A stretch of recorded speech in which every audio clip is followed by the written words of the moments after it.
Okay. Okay, I attended was called Stress, Support, and Coping for Parents of Children who are Deaf or Hard of Hearing. My name is Lydia Hernandez, and I am a parent guide with Guide by Your Side. So first, I'm going to begin with some parent reactions. Parent reactions differ between deaf parents with a deaf child and hearing parents with a deaf child. Deaf parents with a deaf child may rejoice, while hearing parents with a deaf child grieve. Deaf parents may feel relief, while hearing parents feel stress. The stress is there because there is a fear of not being able to communicate with the child and the unknown of what to expect in the future. Deaf parents feel that they will be a part of the same world and their child, while hearing parents feel it is a completely different world and will never fully know what to expect or understand how the child's world works. And last, deaf parents find it easier to raise a child, and hearing parents have more difficulty raising the child. Move on to the next one. There are 5 stages of grieving, and these are denial, anger, bargaining, depression, and acceptance. We need to know that these stages will bounce around, and no parent will go through these emotions just once. Every milestone that a child reaches and experiences will make you go through these emotions over and over again. That's what we relate to that. So what contributes to denial? There's difficulty getting a diagnosis, the time it takes, the type or severity of hearing loss, the degree of involvement with a child, how close you are as a parent, and how much caregiving you do also helps cope with acceptance. And as I said before, every milestone is a constant reminder of the hearing loss. And we won't always have the same emotions, and again, they'll bounce around over and over again. Grief will come and go, and then there's also the blame game.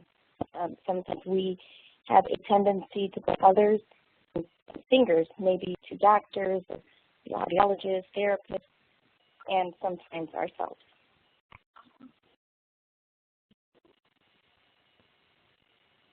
So, we know that we have to learn to cope. It's a good idea to have a mentor to see how much he or she has accomplished. Knowing that specific someone who is deaf or hard of hearing and that he or she is successful and will be successful helps a lot with coping. Do not go to appointments alone. Have someone with you, maybe to listen and take notes or jump in with questions.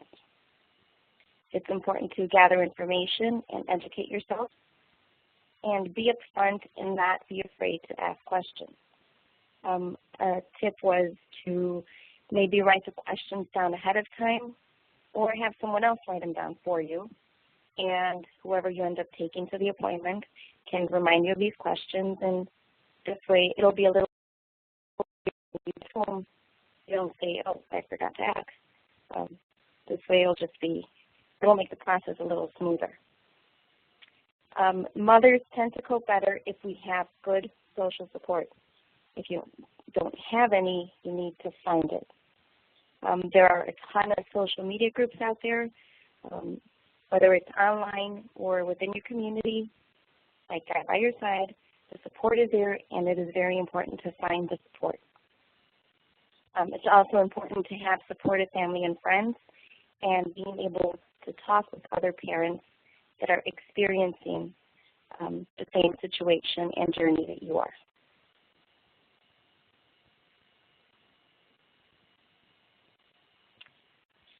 So here are some tips for reducing stress. This is an interesting fact. Mothers who parent children age 10 times faster because of stress. So that is not good news for us, but here are some tips that might help reduce stress. The first one, ask for and accept help. Yes, it's okay to ask for help. If someone offers to do something for you, do not be afraid to accept it. It is okay to say yes. Make your health a priority. Make time for yourself. Even if you just find 10 or 15 minutes to be alone and gather your thoughts, or going out to grab lunch with a girlfriend, anything that clears your mind helps. Rest and relaxation helps. This will make you feel refreshed and ready to take on new challenges. And spending alone time with your significant other. We need to be able to sneak in a date night every now and then and spend alone with another. We also can't forget about the dads. Dads also need support and an opportunity to relax as well. We need to be able to take care of our relationships and just find as much time as we can to spend alone with them, and this will help for both mom and dad to feel a little better and be in a better mood. So I think that's it. So thank you for listening, and this is the end of my presentation. So are there any questions?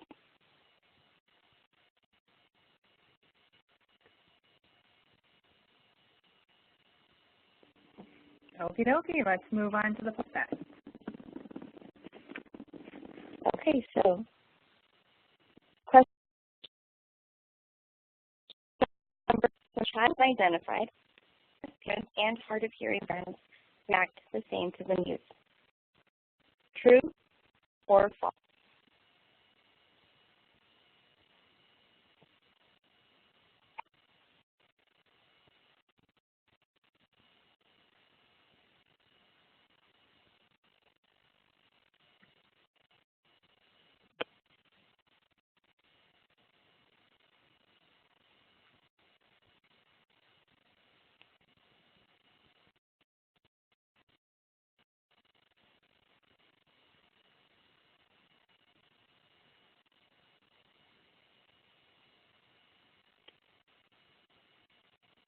Question 2.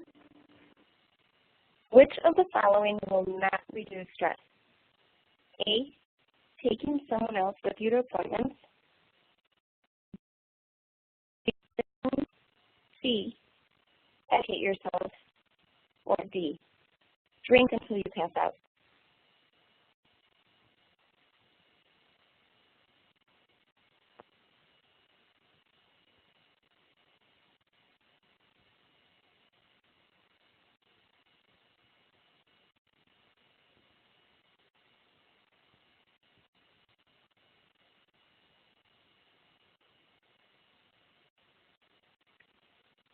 Question 3. How many stages of grief are there? A, 3 stages. B, 1 stage. C, 5 stages. D, none.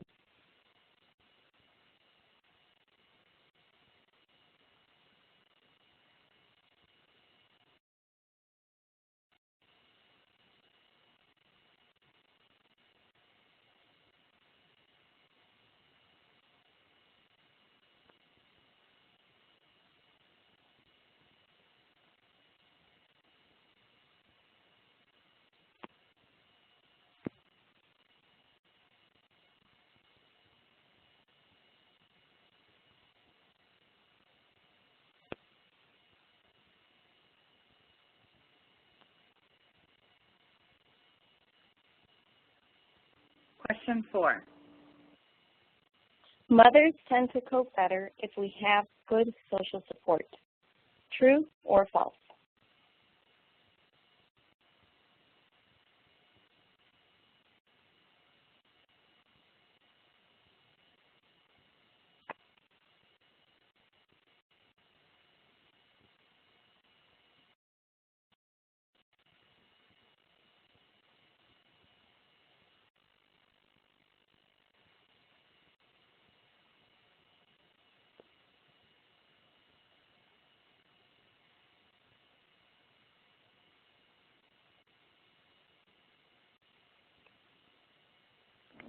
Okay, I think I'm just missing Melissa's. There we go. Okay. I'm going to go ahead and stop the recording. Okay. Okay, today I'm going to be speaking to auditory neuropathy spectrum disorder on the parent guide with Guide Side, and my name is Kelly Humsock. Auditory neuropathy spectrum disorder stands for, ANSD stands for auditory neuropathy spectrum disorder. Auditory means having to do with the hearing, the ear, and sound. Auditory neuropathy means problem with the auditory nerve. Because there's no current way to determine exactly where the problem is, it's being referred to as ANSD, or auditory neuropathy spectrum disorder. About ANSD, auditory neuropathy spectrum disorder is a problem in the transmission of the sound from the inner ear that makes the sound disorganized when it reaches the brain. In someone with ANSD, you may have difficulty distinguishing one sound from another, trouble understanding, speak clearly, and may experience fluctuating hearing loss. In some cases, ANSD causes mild hearing difficulties and is only a problem in noisy situations. In the majority of cases, though, it leads to significant hearing loss. As ANSD becomes better understood, it's diagnosed more frequently now. It accounts for about 10 to 15% of cases of hearing loss. For strong language and communication skills with the help of medical devices, therapy, and visual communication techniques. Proper diagnosis and early intervention are essential. So how ANSD affects hearing. When someone has ANSD, the sound enters the ear normally, but because of the damage to the inner row of the hair cells or the synapses between the inner hair cells and the auditory nerve, or damage to the auditory nerve itself, sound isn't properly transmitted from the inner ear to the brain. As a result, the sound that arrives at the brain isn't organized in a way that the brain can understand. It's organized, and in some cases, the sound never even makes it to the brain. In other cases, ANSD is due to a problem with the hearing nerve. ANSD has only been understood in recent years. As a result, many questions still remain about it, and not all newborn hearing screening programs can identify ANSD. So many kids and adults may have it. The symptoms of ANSD range from mild to severe. Some kids with ANSD hear sounds but have trouble determining what those sounds are.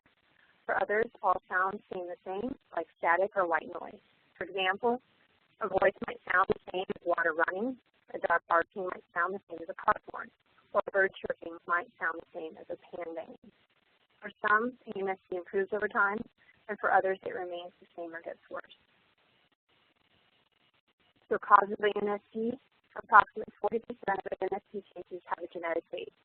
Risk factors which may contribute to ANSD include neonatal synopsia, neonatal hyperbilirubinemia, I'm saying it wrong, hyperbilirubinemia, neonatal mechanical ventilation, hypoxia or both, congenital brain abnormality, low birth weight, extreme prematurity, less than 28 weeks, or genetic or family history of ANSD.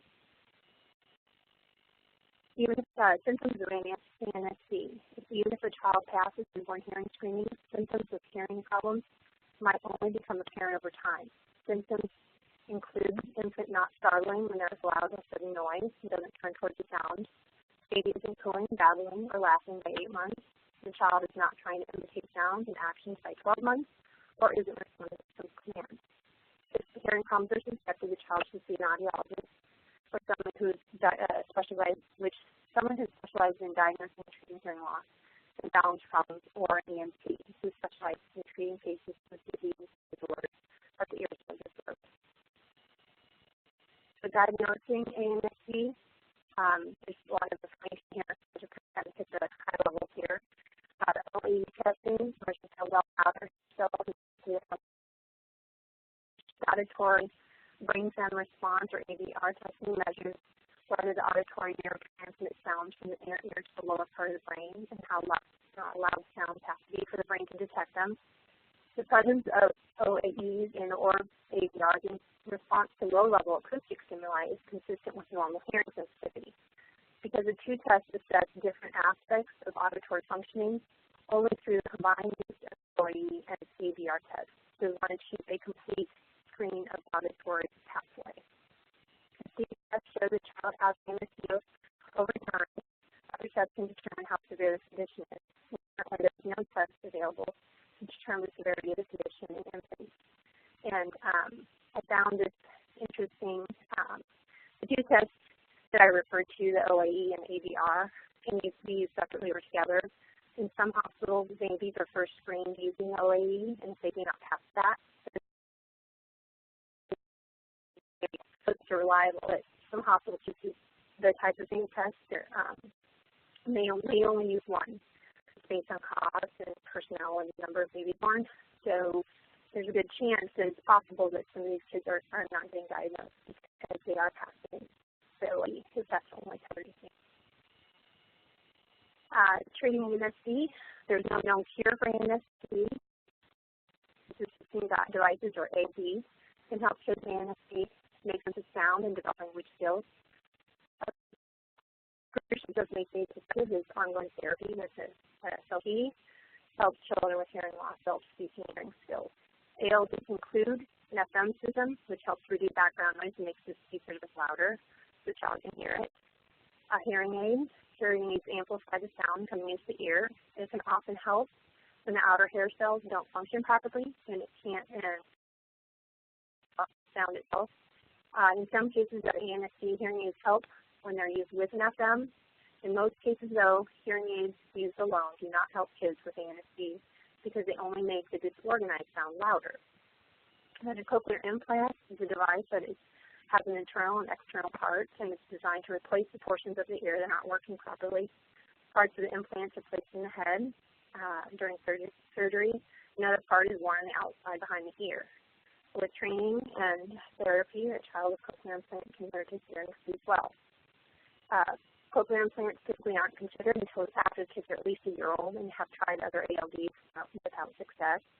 And cochlear implants have helped many people with ANSD, but ongoing therapy after surgery is crucial for them. And not all kids with ANSD are candidates for their implants. Communication in kids with ANSD. In addition to the assistive listening devices, kids benefit from learning visual communication skills. American Sign Language, key speech, signs exact English, the three types of visual communication techniques. Parents work with the medical team to determine which is the most appropriate for their child. I went into a little more detail on those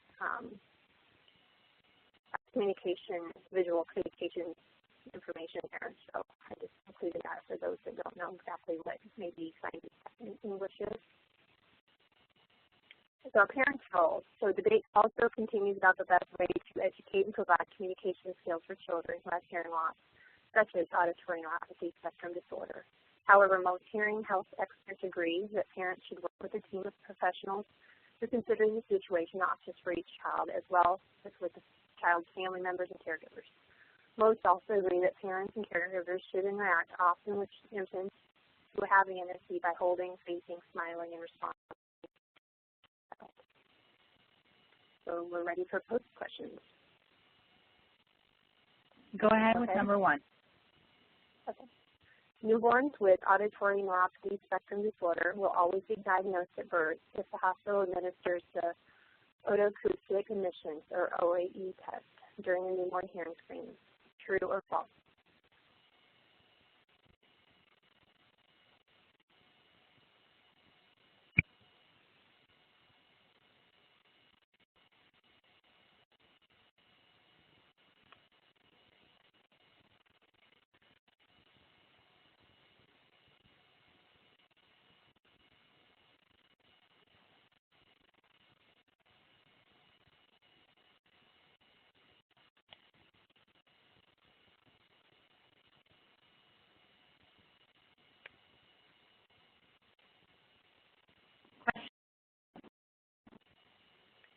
Factors that may contribute to ANSD include the following: A, family history of ANSD, B, low birth weight, C, extreme extreme prematurity, D, all of the above, or E, none of the above.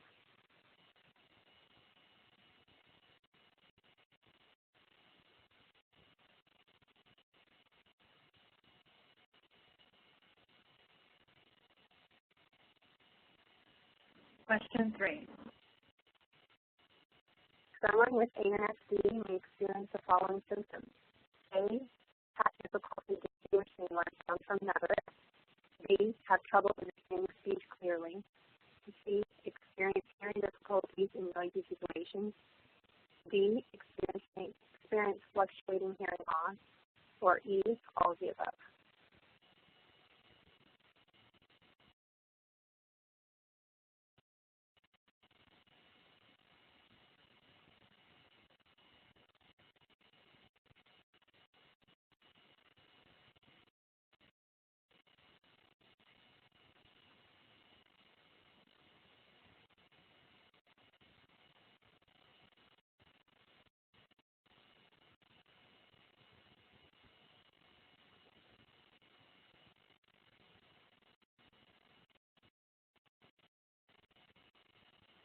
I didn't see yours come through. I could start with 4. I got it. Thank you. Hearing aids always help kids ANSD because amplified sound comes to the ear. True or false?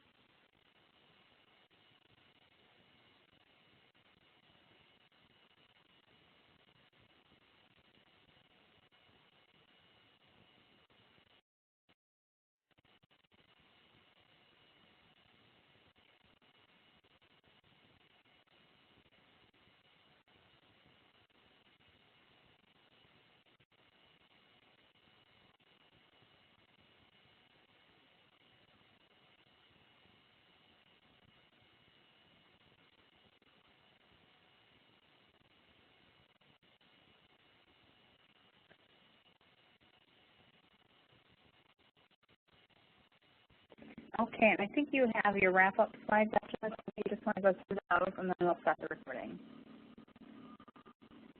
I just wanted to know if anybody had any questions. These are just references to some of the information I pulled.